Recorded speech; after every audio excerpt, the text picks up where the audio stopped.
Grabe yung ano ng style ng train station nila dito. Gaano kaya kalalim sa ilalim ng lupa? Puro sa ilalim ng lupa lahat ng mga idol lang. Kaya mong likwad. Gusto mong maglakad dito ka sa kabila. Gusto mo nang mabilis dito ka. Provided lahat yan. Napakabilis. Ultimo escalator nila dito. Nakapakabibilis. Saka hindi mainit. Fully air condition. Walang patayan yan.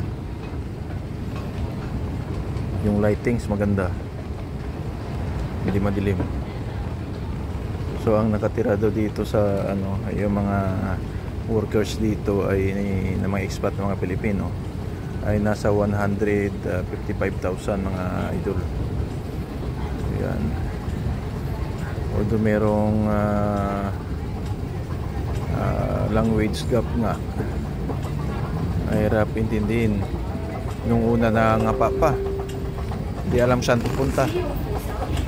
After nung nakabili, ang kagandahan dito pag bumili ka ng SIM card ay may makasama ng 30 GB na data saka load na pwede mo pa rin itawag. So hindi ka problema, napakabilis ng wifi nila dito. Hindi siya yung pabagal-bagal na gumagapang. Yan dito. Kaliwat kanan kahit saan. Dugtong-dugtong pag ano pinaka magandang sakyan nito MTR. Iwas traffic ka lang. Although napakahaba ng lakaran. Kaya ang papayat ng mga tao dito, bira ka ng mga tao na bloated. Dahil nga sa train, napakahaba ng inyong lalakaran. Haba ng ganyan. Mahilig kang maglakad.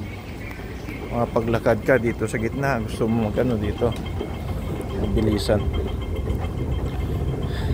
So, grabe yung mga matanda dito, age 60, 70, 80, 90, naglalakad lang. Solo, walang kasama.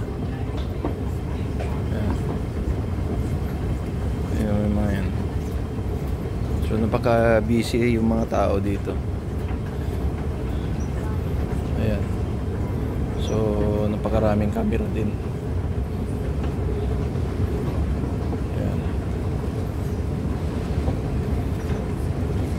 Sa pumasok ka ng train station dito, wala namang mga gwardiya na magbubulat-lat naman kung ano-anong mga bag mo.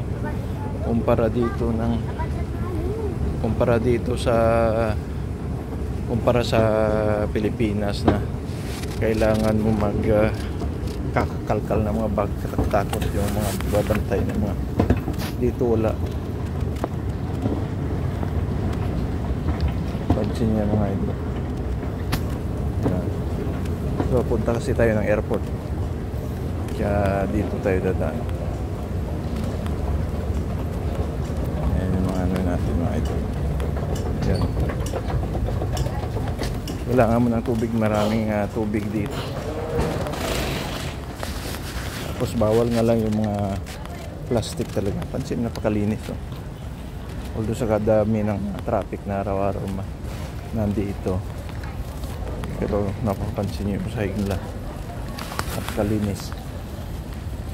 Yan, tipin nyo yan. Yun, grabe diba? Oh, kadami yung lusot-lusot. Akala mo muli yung pinasok mo, pero underground, parang underground city sa ilalim. Pero MTR yan. Oh, ilang floor kaya ito? Oh, tingnan mo, may ground floor, may level 1, level 2, level 3, level 4. Kung ganun ka, ano dito yung lalim yan. Ka level 4. So ngayon nasa pinakailalim kami level 4. Yun. So grabe dito mga ito.